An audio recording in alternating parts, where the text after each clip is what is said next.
তো প্রতিদিনই ঘটতে থাকে, একদিন মাসের মাথায় কি বছরের মাথায় দিনের মাথায় প্রতিদিনই অ্যাক্সিডেন্ট ঘটে। 4 লাইন না করে দিলে এই সরকারের মাধ্যমের কাছে একটাই দাবি, 4 লাইন করতে হবে। 4 লাইন না করলে অ্যাক্সিডেন্ট কমবে না। অ্যাক্সিডেন্ট কমার কারণ একটাই, সেটা হলো 4 লাইন করা লাগবে। এখানে আইসি দোকানের থেকে চা খেয়ে বেরোইছি, বেরোনোর পর দেখতেছি দুর্ঘটনা। তারপরে কাঁচা মেরে লাভ দিয়ে হচ্ছে বাসের ভিতর উঠে লোকজন ছাড়াছাড়ি করেছি, নামাই দিছি। এলফারের পা দুটে গেছে, ভেঙে গেছে। ঠিক আছে, এমনি হচ্ছে সমস্যা। আমাদের এই রাস্তার প্রধান অ্যাক্সিডেন্টের সমস্যা হয়েছে রাস্তায় শোল্ডার না থাকা।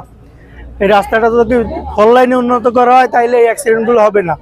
দেখা যাচ্ছে দুটো গাড়ি সংঘর্ষ হচ্ছে, একটা গাড়ি ইমার্জেন্সি শোল্ডার থাকলে কিন্তু সাইডে নামাই দিতে পারতেছে, কিন্তু শোল্ডার না থাকার কারণে নামাইতে পারতেছে না, যার জন্য সংঘর্ষগুলো হচ্ছে। এই খুলনা মংলা হাইওয়েতে বারবার এই অ্যাক্সিডেন্টের কারণে এই রাস্তা ছোট থাকার কারণে। মাননীয় প্রতিমন্ত্রীর কাছে আমাদের দাবি, আমাদের এই খুলনা মংলা হাইওয়ে যেন ফোর লাইনে উন্নতিকরণ করে, এটাই আমাদের প্রত্যাশা। এ যদি করা হয় তাহলে আমাদের জীবনযাত্রার মান উন্নয়ন হবে, অ্যাক্সিডেন্টের ঝুঁকি কমবে। যদি ফোর লাইন হয় তাহলে অ্যাক্সিডেন্টের আশঙ্কা কম হবে। আর আমরা এখানে ছিলাম তো সেই সময় আপনার দেখি যে বাসটা এসে মেরে দেয় আর কি ট্রাকটাকে। তারপর তো আমরা যারা এই জায়গার স্থানীয় আছি তারা আপনার থেকে এই যে আপনার বাস থেকে লোকজন উদ্ধার করি এবং যারা আহত হয়েছে তাদের হাসপাতালে পাঠানোর ব্যবস্থা করি। আমরা দেখছি যে আপনার এখানে ট্রাক ছিল, ট্রাক এই পাশেই দাঁড়ানো ছিল, আপনার ওই পাশ থেকে ঢাকার যে গাড়িটা আসতেছিল এসেই আপনার এই পাশের গাড়িটাকে মেরে দেয়। ট্রাক আস্তে আস্তে চলতেছিল, এই অবস্থায় এসে আপনার মেরে দেয়। এখন প্রতিনিয়তই আপনারা দেখছেন যে কিছুদিন আগেও আপনার এরকম নৌবাহিনীর একটা বাস এরকম দুর্ঘটনা হয়েছে। তো এখানে যদি আপনার ফুল লাইন করা হয়, আমাদের যে প্রতিমন্ত্রী সাহেব আছে সে যদি আপনার ফুল লাইন করে দেয় বা এই বিষয়ে যদি একটু দেখে।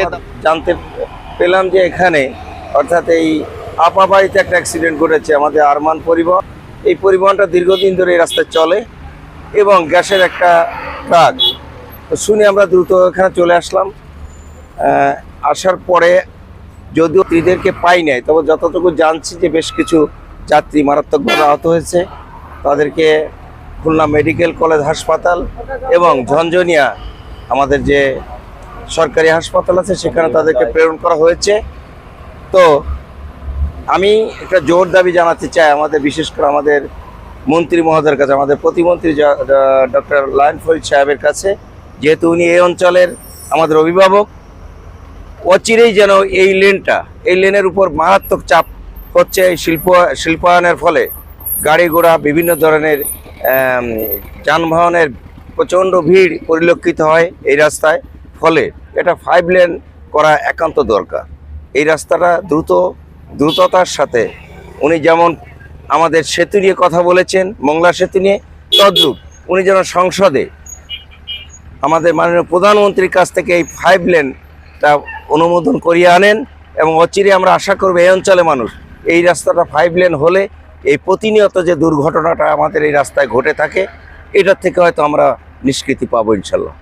তো আমি আবারও আমাদের অভিভাবক ডক্টর শেখ ফরিদুল ইসলাম সাহেবকে অনুরোধ করব যে আপনি এই বিষয়টা একটু গুরুত্বের সাথে দেখবেন।